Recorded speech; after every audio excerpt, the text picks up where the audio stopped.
Bulletin के आगाज में बात करते हैं वजीर खजाना शौकत तरीन की, जिनका यह कहना है कि IMF ने पाकिस्तान की दरखास्त पर एग्जीक्यूटिव बोर्ड का इजलास मुअख्खर किया। स्टेट बैंक से मुतालिक बिल सेनेट से मंजूर करवा लेंगे। मजीद उन्होंने क्या कहा, आइए सुनते हैं। बोर्ड की मीटिंग है कि पाकिस्तान ने रिक्वेस्ट करके डिले करवाई है और जो उसकी अमेंडमेंट है स्टेट बैंक ऑफ पाकिस्तान वो सेनेट में कब तक आप उसकी अप्रूवल जो है वो करवा? देखिए, ये बिल्कुल हमने किया है, हमने रिक्वेस्ट किया था, बिकॉज वरना तो आज की डेट जो है उसमें बुध की डेट को ये हमें सेनेट से पास करवा देनी चाहिए थी, जो कि इस वक्त मुमकिन नज़र नहीं आ रही थी। तो हमने उनको ये कहा कि चंद दिन हमें और दे दें, तो उन्होंने हमें देवर काइंड इनफ टू से कि हाँ जी 2 तारीख तक आप कर लें। तो हमारे पास अब चंद दिन है, इंशाल्लाह इन्हीं दिनों में हम सेनेट में इसको लेके जा रहे हैं और इंशाल्लाह इसकी अप्रूवल ले लेंगे। कोरोना ने मईशत के साथ शौकत तरीन को भी कमजोर कर दिया। प्रेस कॉन्फ्रेंस के आगाज में सहाफियों ने खैरियत पूछी तो बोले काम ढीला है, कोरोना तो मनफी आ गया लेकिन असरात अभी तक हैं। वैक्सीन के 2 डोज लगवाए, बूस्टर भी लगवाया, फिर भी 2 मरतबा कोरोना हो चुका। आप भी ख्याल रखें। काम ढीला है, काम ढीला है क्योंकि वो वैसे तो वो वापस नेगेटिव हो गया है कोरोना, लेकिन वो वीकनेस रहती है ना कुछ अरसे तक, क्योंकि लंग्स में गया, तो लंग्स को रिकवर करते करते देर लगती है, लेकिन काम तो करना है ना। बस दुआ करें मेहरबानी। 2 साइनोफार्म लगवाए, फिर एक बूस्टर लगवाया जॉनसन एंड जॉनसन का, बावजूद इसके 2 दफ़ा हो चुका है। आप लोग सारे ख्याल रखें, बिकॉज नहीं वही मैं कह रहा हूँ, क्योंकि ये आपका हमारा ख्याल है कि बूस्टर लगाने से कुछ नहीं, कुछ ये बड़ा ही बहुत डिफ़िकल्ट है काम। और IMF की सख्त पेशगी शराइत या फिर कुछ और, वजीर खजाना शौकत तरीन की सेहत भी गड़बड़ा गई है। बात कर लेते हैं, शकील अहमद हमारे साथ हैं। शकील, बताइएगा इस हवाले से क्या तफसीलात हैं? और देखिए, पाकिस्तान में इकनॉमिक मैनेजमेंट जो है वो यकीनन एक हार्ड सीट है। मुआशी टीम पर दबाव होता है और माजी में हम देख चुके हैं कि शब्बर ज़ैदी जो चेयरमैन FBR थे वो भी असाबी दबाव का शिकार होकर अपना ओहदा छोड़ने पर मजबूर हो गए थे। अब शौकत तरीन जो हैं अप्रैल 2019 से मुशीर खजाना और फिर वजीर खजाना बने, और उनके दौर में महंगाई बड़ी, उसका दबाव है उन पर। आलमी कमोडिटी प्राइसेस एक बड़ी वजह है, रुपए की कदर भी 178-80 तक गई। इसी तरह महंगाई डबल डिजिट में जा चुकी है और अब IMF की कड़ी शराइत हैं, उनका यकीनन दबाव है। मिनी बजट उन्होंने पास कराया, लेकिन अब स्टेट बैंक जो तरमीमी बिल है वो सेनेट में फंसा हुआ है। शौकत तरीन 2 बार इस दौरान कोरोना वबा के शिकार हो चुके हैं और आज काफी दिनों बाद मंजरेआम पर आए। शौकत तरीन भी शुरू के दिनों में बड़े जारहाना मूड में थे, लेकिन अब सेहत की खराबी के बायस थोड़े मदम पड़ चुके हैं, लेकिन पुरज़म है कि कानून साजी और महंगाई पर काबू पाने समेत हालात का मुकाबला करेंगे। आज उन्होंने जिक्र भी किया कि उनको कमजोरी है, सेहत अच्छी नहीं है, लेकिन वो फिर भी अपना काम कर रहे हैं। जी ठीक है, बहुत शुक्रिया तफसीलात के लिए। इससे पहले चेयरमैन FBR शब्बर ज़ैदी को भी बीमारी की वजह से कुछ देर के लिए रुख्सत लेना पड़ी थी। शब्बर ज़ैदी इतना प्रेशर पड़ा इनके ऊपर, बीमार हो गए शब्बर ज़ैदी, और हम बड़ी दुआएं की हैं कि शुक्र है फिर वापस आ गए। शब्बर ज़ैदी इतना प्रेशर पड़ा इनके ऊपर, बीमार हो गए शब्बर ज़ैदी, और हम बड़ी दुआएं की हैं कि शुक्र है फिर वापस आ गए। शब्बर ज़ैदी इतना प्रेशर पड़ा इनके ऊपर, बीमार हो गए शब्बर ज़ैदी, और हम बड़ी दुआएं की हैं कि शुक्र है फिर वापस आ गए। शब्बर ज़ैदी इतना प्रेशर पड़ा इनके ऊपर, बीमार हो गए शब्बर ज़ैदी, और हम बड़ी दुआएं की हैं कि शुक्र है फिर वापस आ गए।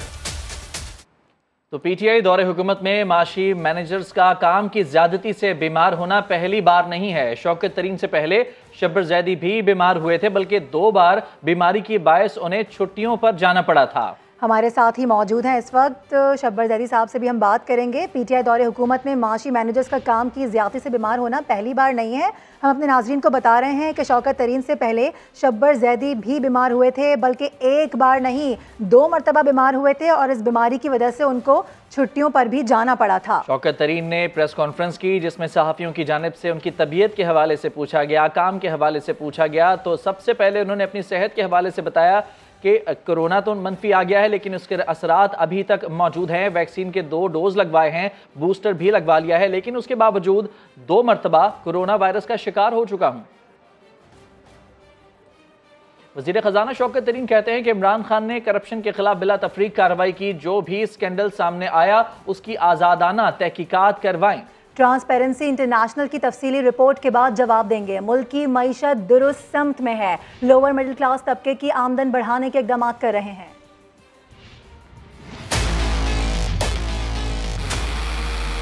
करप्शन के ऊपर तो आप ये देख सकते हैं कि इमरान खान जब भी कोई उसने देखा कि कुछ स्कैंडल डेवलप हो रहा है, उसने इंडिपेंडेंट उसकी इंक्वायरीज करवाई, शुगर हुआ, आटा हुआ, और उसने अपने ही लोगों को उसने इंडाइट किया और किसी को नहीं स्पेयर किया।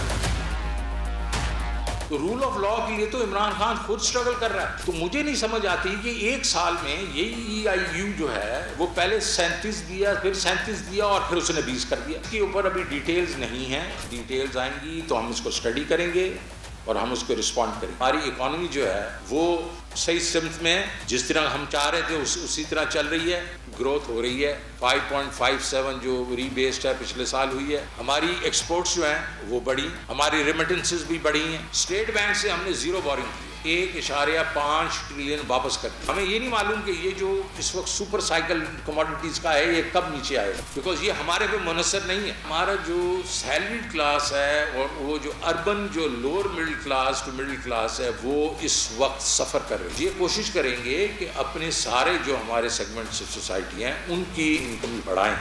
आपको एक हफ्ते के अंदर अंदर ये पता चल जाएंगे कि हम क्या करने वाले हैं। शाम को भी मारेंगे और लाठी भी नहीं तोड़ेंगे। माली साल की पहली शिशमाही में बैरूनी कर्जों के हुसूल में रिकॉर्ड तेजी देखी गई। तब्दीली सरकार ने जुलाई तक दिसंबर 9 अरब 27 करोड़ डॉलर का बैरूनी कर्जा लिया। सिर्फ दिसंबर 2021 में रिकॉर्ड 4.5 अरब डॉलर से ज्यादा के कर्जे हासिल किए गए। वजारत खजाना के मुताबिक बैरूनी कर्जा बजट फाइनेंसिंग, पुराने कर्जे चुकाने, ज़र मुबादला ज़खायर बढ़ाने के लिए लेना पड़ा। इस्लामाबाद से शकील अहमद की रिपोर्ट। हुकूमत ने बैरूनी कर्जे लेने का अपना ही रिकॉर्ड तोड़ दिया। गुज़श्ता माली साल के पहले 6 माह में 5.7 अरब डॉलर बैरूनी मुल्क से उधार लिए थे। इस बार 3.5 अरब डॉलर ज्यादा बैरूनी कर्जा लिया गया। सऊदी अरब ने सेफ डिपॉजिट्स की मद में पाकिस्तान को 3 अरब डॉलर फ्राहम किए। 1 अरब डॉलर का यूरो बॉन्ड भी जारी किया गया। समा की हासिल करदा दस्तावेज के मुताबिक फालमी मालियाती इदारों से 2 अरब 82 करोड़ 66 लाख डॉलर कर्ज हासिल किया गया। एशियाई तरक्याती बैंक ने 1 अरब डॉलर से ज्यादा, वर्ल्ड बैंक ने 80 करोड़ 70 लाख डॉलर, जबकि इस्लामी तरक्याती बैंक ने भी 80 करोड़ डॉलर बतौर कर्ज दिए। यही नहीं, आलमी कमर्शियल बैंकों से 2 अरब डॉलर से ज्यादा का महंगा कर्जा भी लिया गया। IMF से लिया गया कर्जा इसके अलावा है। दस्तावेज से ये भी मालूम हुआ है कि चीन, फ्रांस, जर्मनी, जापान और कोरिया ने 2 तरफा कर्ज की मद में 9 करोड़ 38 लाख डॉलर फ्राहम किए। इसी दौरान 1 करोड़ 58 लाख डॉलर की ग्रांट भी हासिल हुई। शकील समा, इस्लामाबाद। और ट्रांसपेरेंसी इंटरनेशनल का इंडेक्स एहतसाब के नारे पर थप्पड़ है। इमरान खान और दाएं बाएं बैठे वुज़रा करप्शन में मुलव्विस हैं। लीगी रहनुमा मरियम औरंगजेब की नया दिन में गुफ्तगू। एक सवाल के जवाब में उन्होंने कहा कि जब नवाज शरीफ की अपनी मर्जी होगी तब पाकिस्तान लौट आएंगे। ट्रांसपेरेंसी इंटरनेशनल की ये पहली रिपोर्ट नहीं है, पिछले साल भी आई थी। और ये इमरान खान साहब की करप्शन का जो एक बयानिया, एक मसनूई जो नारा था वो दफन नहीं हुआ, बल्कि ये उनके मुंह पर एक तमाचा है। पिछले 3.5 साल में एक ईंट नहीं लगी। जो कर्जा है वो 50,000 अरब पहुंच गया। जो करप्शन का इंडेक्स है वो 140 पर पहुंच गया। महंगाई की शरह 20-22% से ज़्यादा हो गई है। तो ये ट्रांसपेरेंसी इंटरनेशनल की जो रिपोर्ट है ये इमरान खान साहब के जो अमाल हैं उनका एक स्कोर कार्ड है कि 90 दिन में करप्शन ख़त्म करने के दावे करने वाले 3.5 साल में पाकिस्तान में करप्शन का रिकॉर्ड बना रहे हैं। नवाज शरीफ साहब तब वापस आएंगे जब नवाज शरीफ साहब का अपना फैसला और मुस्लिम लीग नून का फैसला होगा। आगे देखिए एक बार फिर वसीम अकरम प्लस। वज़ीर इत्तलाआत फवाद चौधरी का ट्वीट सामने आया है जिसमें उनका कहना है कि अल्लाह की शान है कि नून लीग और फजलुर रहमान इमरान खान की हुकूमत को करप्ट कहें। ट्रांसपेरेंसी इंटरनेशनल की रिपोर्ट कहती है कि पाकिस्तान में रूल ऑफ लॉ में तनज़ुली हुई। किसी को नहीं पता वो ये क्यों कह रहे हैं। मालियाती करप्शन का तज़किरा भी नहीं है, लेकिन प्रेस रिलीज में ऐसे किस्से जोड़े गए कि करप्ट अपोजिशन को भी ये जुर्रत हुई कि हुकूमत पर तनकीद कर सके। और वज़ीर दाखिला शेख रशीद कहते हैं कि अपोजिशन 3.5 साल के दौरान पार्लियामेंट में एक बिल पर भी हुकूमत को शिकस्त नहीं दे सकी। ये लोग पहले इस्तीफ़ों से भागे, फिर अदम एतमाद से भागे। अब 23 मार्च को लॉन्ग मार्च का शौक भी पूरा कर लें, सड़कों पर भी जलील ख्वार होंगे। रावलपिंडी में तकरीब से खिताब करते हुए ये भी कहा कि अपोजिशन को समझ आ जानी चाहिए कि वज़ीर आज़म इमरान खान और इस्टेब्लिशमेंट एक ही हैं, कोई कन्फ्यूजन नहीं। बड़ा शोर डालते थे कि हम इस्तीफे दे देंगे, इस्तीफे से भागे, फिर ये अदम एतमाद से भागे, और अब ये 23 मार्च को बड़े शौक से आके देख लें। लास्टली अपोजिशन को कहना चाहता हूँ, न धमकी दे रहा हूँ, ना कोई गैर जिम्मेदारी से कह रहा हूँ। 23 तारीख का दिन बड़ा हसास है। दुनिया इस्लाम के वज़ीर ख़ारजा और उनके जिम्मेदारान आ रहे हैं। आप इस्लामी दुनिया के रहनुमाओं को भी नाराज करने जा रहे हैं। मैंने कोई शौक से नहीं कहा था कि आप 4 दिन बाद आ जाएं। अब आप 23 को ही आए, अब आगे पीछे ना हो। 23 मार्च को भी आप ज़लीलो ख्वार होंगे। आपके लिए हम कोई मसला पैदा नहीं करेंगे तावक्ते आपने कोई कानून के लिए मसला पैदा ना किया। कल फजलुर रहमान साहब ने बड़ी गैर जिम्मेदाराना बात की है कि हम मक्खी की तरह निकाल देंगे इमरान खान को। अपनी तरफ देखें, आप अपनी शिकस्तों को देखें। क्या आपकी सियासत है? क्या किया आपने 3.5 साल में? जब इमरान खान कहता है कि मैं सड़कों पे आऊंगा तो बहुत खतरनाक होगा, आप यकीन जाने वाकई वो बहुत खतरनाक होगा। अगर पोजीशन को सियासत की समझ होती तो अब तक समझ आ जानी चाहिए कि इमरान खान और एस्टेब्लिशमेंट एक ही जगह पे, एक ही पाथ पे, एक ही लाइन लेंथ पे, कोई कंफ्यूज नहीं है। और कप्तान का वसीम अकरम प्लस पर एतमाद बरकरार। वज़ीर आज़म इमरान खान ने सेहत कार्ड के इजरा की तकरीब से खिताब में उस्मान बुज़दार की तारीफ करते हुए कहा, पसमानदा इलाके से आने वाले उस्मान बुज़दार सबसे कामयाब वज़ीर आला बन गए। जितनी मुहिम उस्मान बुज़दार के खिलाफ चलाई गई कभी नहीं देखी, लेकिन जब सर्वे का नतीजा आया तो वज़ीर आला पंजाब ने सबको पीछे छोड़ दिया। शहबाज शरीफ पर तनकीद करना ना भूले। कहा, पिछला वज़ीर आला बूट और टोपियां पहनकर बाहर निकलता था, खांसी भी होती थी तो इलाज के लिए बाहर चला जाता था। उस्मान बुज़दार पंजाब के सबसे पासमानदा इलाके से, वो इलाका ये इनको पता है कि लोगों के ऊपर क्या गुजरती है। पंजाब की 22 करोड़ लोगों के लिए यूनिवर्सल हेल्थ कवरेज देना, ये सिर्फ वो चीफ मिनिस्टर कर सकता था जिसके अंदर एहसास है इंसानियत का। इतनी कैंपेन चलाई गई, इतनी उस्मान बुज़दार के खिलाफ कैंपेन मैंने तो कभी किसी चीफ मिनिस्टर के खिलाफ नहीं देखी। लेकिन जब सर्वे का रिजल्ट आया तो सारे पाकिस्तान में नंबर 1 चीफ मिनिस्टर बन गए। वो एक है कि ह्यूमैनिटी इज ग्रेटनेस, आजिज़ी अल्लाह को सबसे ज़्यादा पसंद है। वो पिछला चीफ मिनिस्टर था, वो टोपियां पहन के, कोई बूट पहन के फिर रहा था। लोगों के हालात देखे, खुद खांसी होती तो दोबारा चेकअप करवाने चला जाता था। सारा खानदान सारा बाहर बैठा होता था, कभी एक जा रहा है बाहर इलाज करने, कभी दूसरा जा रहा है। क्या पता है उनको कि लोगों के ऊपर क्या गुजरती है। लाड़काना लिए चलेंगे आपको, जहां chairman peoples party Bilawal Bhutto Zardari तकरीब से खिताब कर रहे हैं। उनके साथ करते थे, कोशिश करते थे, जो हमारा कचरा का इनपुट था, आउटपुट था, हमारा पॉपुलेशन की वजह से वो बहुत ज़्यादा था। और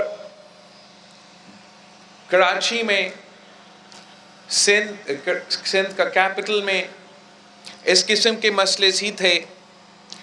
और जहाँ जहाँ पाकिस्तान पीपल्स पार्टी का डिस्ट्रिक्ट काउंसिल मौजूद था पिछले लोकल बॉडी सेटअप में, वहाँ उन्होंने ये फ़ैसला किया और Sindh solid waste management board के साथ मिलके एक्सपर्ट्स को इन्वॉल्व करके कचरा उठाने का सिलसिला शुरू किया।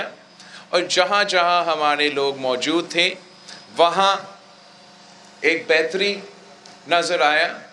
मगर कराची का पॉपुलेशन तो बहुत ही ज़्यादा है और जो दूसरे डिस्ट्रिक्ट्स थे वो मुख्तलिफ जमातों के साथ के तंजीम जो है उनके पास लोकल बॉडीज़ के सेटअप में थे। लेकिन जब से मुर्तज़ा वहाब साहब को हमने कराची का एडमिनिस्ट्रेटर बनाया तो केएमसी के साथ, लोकल गवर्नमेंट के साथ और हुकूमत के साथ मिलके उन्होंने कराची के भी बाकी सारे डिस्ट्रिक्ट्स के में सॉलिड वेस्ट मैनेजमेंट का जो काम है एक्सपर्ट्स के साथ मिलके शुरू किया है और उम्मीद है वहाँ बेहतरी आएगा। और यहाँ लड़काना में जो सिलसिला शुरू होगा और लड़काना सिटी से जो इनका प्लान है कि आपके घरों तक आके आपका कचरा लेंगे और वो सीधा उनका जो डंपिंग साइट है वहाँ पहुँचाएंगे। इससे भी हमारा उम्मीद है कि लड़काना की सफाई में, लड़काना की कचरा के निज़ाम में आप सब के लिए बेहतरी आएगा, मगर ये नामुमकिन है अगर आप साथ ताउन ना करें। आपने ताउन करना है। हमने एक अवेयरनेस कैंपेन चलाना है लड़काना शहर में कि हमने मिलके अपना शहर को साफ रखना है। और जो ये अब सॉलिड वेस्ट मैनेजमेंट का काम चलेगा, लड़काना के अवाम अगर ताउन करेंगे तो फिर लड़काना साफ होगा। अगर आप ताउन नहीं करेंगे तो फिर भी उम्मीद है बेहतरी आएगी, लेकिन हम चाहते हैं कि हम मिलके अपना ही शहर को साफ करें। और हम सिंध हुकूमत के शुक्रगुजार हैं कि इन्होंने हमारा लोकल गवर्नमेंट के साथ ये अरेंजमेंट किया है और इंशाअल्लाह ताला ये सिलसिला अब शुरू हो रहा है। कुछ यूनियन काउंसिल्स में इन्होंने अपना पायलट शुरू किया था, उससे जो भी उन्होंने सीखा है उससे वो बेहतरी लेकर आएंगे और आपने इनके साथ वो ताउन करना है। आपने अपने इलाके में ये इंश्योर करना है, आपने अपने इलाके में ये इंश्योर करना है कि ये जब ये लोग आते हैं तो हर घर से वो अपना कचरा इनको देंगे और आप मिलके अपने कचरे अपना इलाका की जिम्मेदारी ले कि हम साफ रखेंगे, इनके लिए कोई मसाइल पैदा नहीं करेंगे। जैसे कि आपको पता है कि ये चाइनीज़ स्टेट कंपनी ने ये चीज़ ये काम ये ज़िम्मेदारी ली है और पाकिस्तान और चाइना के साथ कायदे अवाम की वजह से कितने हमारा ताल्लुकात है, कितने अच्छे हमारे ताल्लुकात है। अब ये हमारे मेहमान हैं और आई नो कि लड़काना के अवाम मेहमानों की इज़्ज़त भी करते हैं और इनका ख्याल भी रखेंगे। मिल के काम करेंगे ताकि हम अपना शहर की ख्याल कर सकते हैं, अपना शहर को साफ़ कर सकते हैं। अगर हम अपना शहर को ख्याल नहीं रखेंगे तो कौन रखेंगे। और जो हमारा वज़ीर साहब ने कहा था कि कुछ साजिशी नासिर हैं, कुछ MQM टाइप ऐसे लोग हैं जो उन जैसे बनना चाहते हैं, उनको अपना काम करने दे, साजिशें पकाने दे, वीडियोस बनाने दे। आपने अपने काम से काम रखना है। आपने इस शहर के, इस सूबे के, इस मुल्क के अवाम की खिदमत करनी है, अपना जिद्दोजहद जारी रखना है। इंशाअल्लाह ताला यहाँ ये सॉलिड वेस्ट मैनेजमेंट का सिलसिला लड़काना का कचरा साफ़ करेगा और हम 27 फरवरी को जब कराची से निकलेंगे, इस हुकूमत का जो इस्लामाबाद में कचरा जमा हुआ है उसको भी उनका भी हम सफाया करेंगे। और इंशाअल्लाह ताला जो ये अवाम दोस्त पॉलिसीज़ इंट्रोड्यूस हो रही हैं, चाहे आपका मुफ्त हॉस्पिटल का निज़ाम हो या आपका मालिकाना हकूक़ की इशू हो, हम इस किस्म के पॉलिसीज़ को मुल्क भर में लेके जाएंगे। एक बार फिर आप सबका बहुत शुक्रिया। ये आप सबके अब एहसासे हैं, ये चाहे मशीनरी हो, चाहे इनके एम्प्लॉइज़ हो, क्या ये इनके हो, अब अगर हम ख्याल रखेंगे तो ये सिलसिला चलेगा। तो मैं आप सब से एक बार फिर अपील करता हूँ कि इस पे आप मिल के काम करें। इंशाअल्लाह ताला हम मिल के लड़काना को साफ़ सुथरा रखेंगे। Thank you. Chairman peoples party Bilawal Bhutto Zardari Larkana में तकरीब से खिताब कर रहे थे। उनकी जानिब से कहा गया कि जहां जहां पीपल्स पार्टी का डिस्ट्रिक्ट काउंसिल था वहां फैसले किए, अगर लाड़काना के अवाम ताउन करेंगे तो फिर लाड़काना साफ हो जाएगा। सिंध असम्बली में अपोजिशन लीडर हलीम आदिल शेख ने कहा है कि नैब ने साबिक म्यूनसिपल कमिश्नर मसरूर मेमन के घर से ज्यादा सोना महकमा खजाना सिंध ऑडिटर के घर से बरामद किया है। सिंध असम्बली में न्यूज़ कॉन्फ्रेंस के दौरान हलीम आदिल शेख का कहना था कि सोने की ईंटें महकमा खजाना के ऑडिटर के घर से निकली।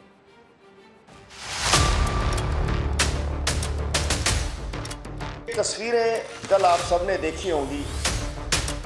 ये तस्वीर एक मसूर मेमन, एक महावीर साहब और ओकाश, और ये सबसे ज़्यादा महावीर के घर से जो सोने की ईंटें हैं महावीर के घर से निकली हैं। ये कोई म्यूनसिपल डीएमसी का स्टाफ नहीं है, ये लोकल गवर्नमेंट का स्टाफ नहीं है, ये ऑडिट फंड का ऑडिटर है। ये साईं मुझो, साईं कुंजी वाला साईं, खजाने वाला साईं, फाइनेंस वाला साईं, मुंशी साईं, अकाउंटेंट साईं की मिनिस्ट्री का है। ये ऑडिट करने वाले हैं। चोरों को पड़ गए मोर। फाइनेंस डिपार्टमेंट के ऑडिटर के घर से जब ये सोने की ईंटें निकल सकती हैं, तो फाइनेंस मिनिस्टर जो कि जरदारी का मुंशी भी हो, जो कि बिलावल का अकाउंटेंट भी हो, उसके घर से जब पकड़ा जाएगा तो सोने की लांचें नहीं निकलेंगी तो क्या निकलेगा? ये ऑडिटर है। ये डॉलर, ये और पता नहीं दिरहम, ये बॉन्ड, ये यूरो, पता नहीं क्या क्या, हमने तो देखे भी नहीं कभी। यही वजह है कि ये पूरे लोकल गवर्नमेंट को अपने हाथ में रखना चाहते हैं। और अभी खबर यह है कि नाजिम जोखियो कत्ल केस में अहम पेशरफ्त हुई है। तफ्तीशी अफसर ने मुकदमे का हतमी चालान अदालत में जमा करवा दिया है। पुलिस ने हतमी चालान में अगवा और साजिश की दफात खारिज कर दी हैं। पुलिस ने मुकदमे से 7 मुल्जिमान को भी फहरिस्त से खारिज कर दिया। MNA जाम अब्दुल करीम मुकदमे में मफरूर करार पाए हैं, जबकि प्रोसिक्यूशन ने पुलिस चालान के साथ स्क्रूटनी नोट अदालत में जमा करवा दिया है। अदालत ने पुलिस चालान पर फरीकैन के दलाइल तलब करते हुए मुकदमे की समाअत 3 फरवरी तक मुलतवी कर दी है। आइंदा समाअत पर फरीकैन पुलिस चालान पर दलाइल देंगे। Welcome back. और अब ये सवाल कि सेहत सहूलत कार्ड हुकूमती दावों के मुताबिक कितने शहरियों को सहूलत दे रहा है? क्या लाहौर के निजी अस्पताल सेहत कार्ड पर इलाज कर रहे हैं? यही जानने के लिए समा के नुमाइंदे दानियाल उमर ने निजी अस्पतालों से ऑन कॉल सर्वे किया और कैसे कैसे हकायक सामने आए, इस स्पेशल रिपोर्ट में जानिए। निजी अस्पतालों के लिए जारी होने वाली रेट लिस्ट के मुताबिक सेहत कार्ड पर खातून की डिलीवरी के लिए सी सेक्शन ऑपरेशन के 18,000 रुपए, जबकि नॉर्मल डिलीवरी के 15,000 रुपए अदा किए जाएंगे। क्या लाहौर का कोई निजी अस्पताल इस कीमत में बच्चे की डिलीवरी करता है?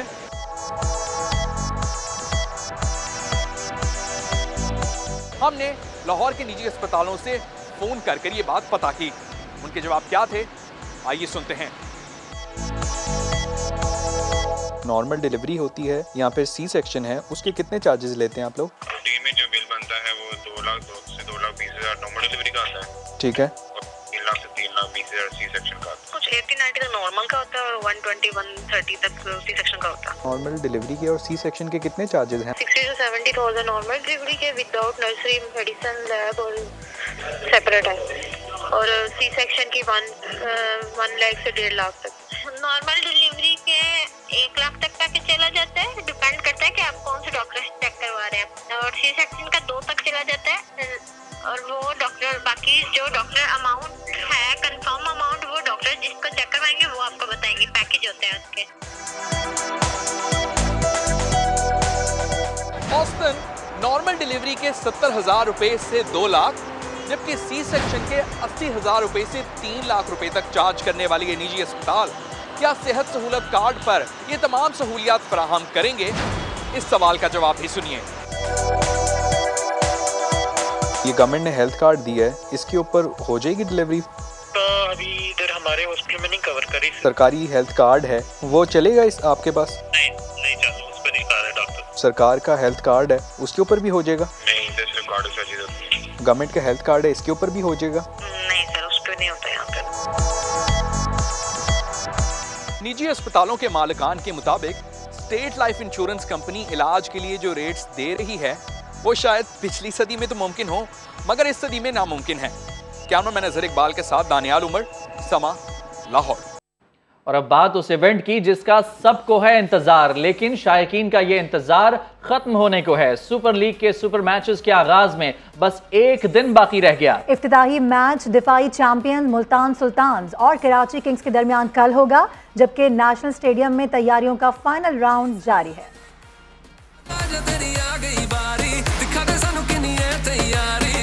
मैच का कोई भी लम्हा कैप्चर होने से रह न जाए, बगी कैम चल पड़ा, स्पाइडर कैम भी फजा में बुलंद। ब्रॉडकास्टर्स ने चप्पे चप्पे पर कैमरे लगा दिए। हाई स्कोरिंग मैचेस के लिए क्यूरेटर्स ने बैटिंग पिचेस तैयार कर ली। इनक्लोजर्स की सफाई भी हो गई। इफ्तिताही तकरीब के लिए स्टेज की तैयारी का काम जारी है। आतिफ असलम और आयमा बेग टाइटल सॉन्ग पर शायकीन का लहू गरमाएंगे। गुज़िश्ता रोज आग से मुतासिर कमेंट्री बॉक्स हटा दिया गया। कमेंट्री स्टेडियम की तीसरी मंजिल से होगी। स्टेडियम के अतराफ सिक्योरिटी इंतजामात भी बेहतरीन हैं। NCOC ने 25% तमाशाइयों को स्टेडियम में बैठकर मैच देखने की इजाजत दे रखी है।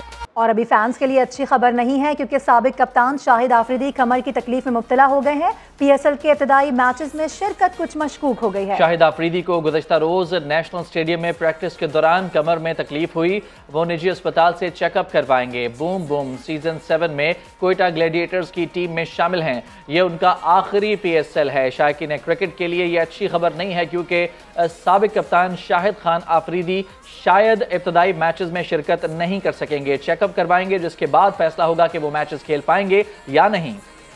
न्यूज़ बुलेटिन से फिलहाल इतना ही। एक ब्रेक के बाद हाजिर होंगे हेडलाइंस के साथ। देखते रहिए समा।